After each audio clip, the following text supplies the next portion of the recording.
Community radio ബെൻസുകൾ ഇപ്പോൾ life tips തയ്യാറാക്കി അവതരിപ്പിക്കുന്നത് ഖാൻ കരിക്കോട്.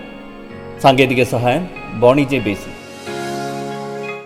ലൈഫ് ടിപ്സിലേക്ക് ഏവർക്കും സ്വാഗതം. ഞാൻ ഖാൻ കരിക്കോട്. വ്യക്തിത്വത്തെ സ്വാധീനിക്കുന്നത് പാരമ്പര്യമോ പരിസ്ഥിതിയോ? ജനിച്ചു വീഴുന്ന കുഞ്ഞിനെ കുറിച്ച് എല്ലാ മാതാപിതാക്കൾക്കും ഒട്ടേറെ പ്രതീക്ഷകളാണ്. മിടുക്കനാക്കണം, വ്യക്തിത്വമുള്ളവനാക്കണം, അങ്ങനെ പോകുന്നു ആഗ്രഹങ്ങൾ. കുഞ്ഞിന്റെ വ്യക്തിത്വത്തെ നിരവധി ഘടകങ്ങൾ സ്വാധീനിക്കുന്നുണ്ട്.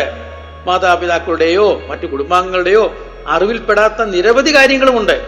കുഞ്ഞിന്റെ വ്യക്തിത്വ രൂപീകരണത്തെ സ്വാധീനിക്കുന്ന ഘടകങ്ങൾ പ്രധാനമായി പാരമ്പര്യവും പരിസ്ഥിതിയുമാണ്. അച്ഛനമ്മമാരിൽ നിന്ന് ജന്മനാ ലഭിക്കുന്ന സ്വഭാവ സവിശേഷതകളാണ് പാരമ്പര്യം കൊണ്ട് ഉദ്ദേശിക്കുന്നത്. ചുറ്റുപാടുകളിൽ നിന്ന് സാംശീകരിക്കുന്ന സവിശേഷതകളാണ് പരിസ്ഥിതി എന്നതുകൊണ്ട് ഉദ്ദേശിക്കുന്നത്. വ്യക്തിയുടെ സ്വഭാവത്തിന്റെ 90% സ്വാധീനിക്കുന്നത് പാരമ്പര്യം തന്നെയാണ്. കുഞ്ഞ് വളരുന്ന സാഹചര്യവും കുഞ്ഞിനെ നയിക്കുന്ന മാർഗവും നല്ലതായതുകൊണ്ട് മാത്രം ഫലമുണ്ടാകില്ല എന്നാണ് ഗവേഷണങ്ങൾ തെളിയിക്കുന്നത്. നല്ല പരിസ്ഥിതിയുടെ പിന്തുണ തീർച്ചയായും ഓരോ കുഞ്ഞിനും ആവശ്യമാണ്. എങ്കിലും പാരമ്പര്യ ഘടകത്തിന്റെ പിൻബലമില്ലെങ്കിൽ പരിസ്ഥിതിക്ക് മാത്രമായി ഒന്നും ചെയ്യാൻ കഴിയില്ല. കുടം കമിഴ്ത്തി വെച്ച് വെള്ളം ഒഴിക്കുന്ന പോലെ ഇരിക്കും. അച്ഛനമ്മമാരുടെ സ്വഭാവവും കുടുംബാംഗങ്ങളുടെ ജീവിത രീതിയും സവിശേഷതകളും കുടുംബ പാരമ്പര്യവും എല്ലാം പാരമ്പര്യത്തിൽ പ്രാധാന്യം തന്നെയാണ്. ഉദാഹരണമായി, അപ്പൂപ്പൻ മദ്യപിക്കുന്ന ഒരാളെങ്കിൽ കൗമാരക്കാരൻ ചിന്തിക്കുന്നത് എന്തായിരിക്കും? എൻ്റെ അപ്പൂപ്പൻ മദ്യപിച്ചിട്ടും ഇത്ര പ്രായമായിട്ടും അദ്ദേഹത്തിന് പ്രത്യേകിച്ച് ഒന്നും സംഭവിച്ചില്ല, അപ്പോൾ ഞാൻ ഇത്തിരി മദ്യപിച്ചുകൊണ്ട് എന്താണ് ദോഷം എന്ന് കൊച്ചുമകൻ ചിന്തിച്ചാൽ കുറ്റം പറയാൻ കഴിയുമോ?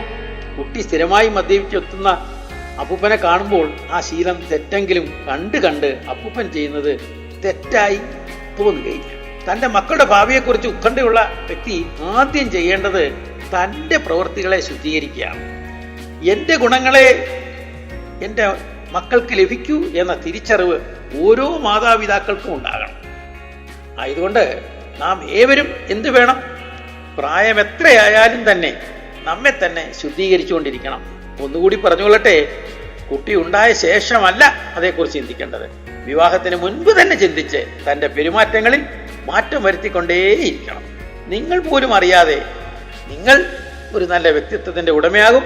അതോടൊപ്പം നമ്മുടെ മക്കളും ആ വഴിയിലേക്ക് തന്നെ വരും. എല്ലാ നന്മകളും നമ്മളിലേക്ക് എത്തിച്ചേരുകയും ചെയ്യും. ഏവർക്കും ശുഭദിനം ആശംസിക്കുന്നു.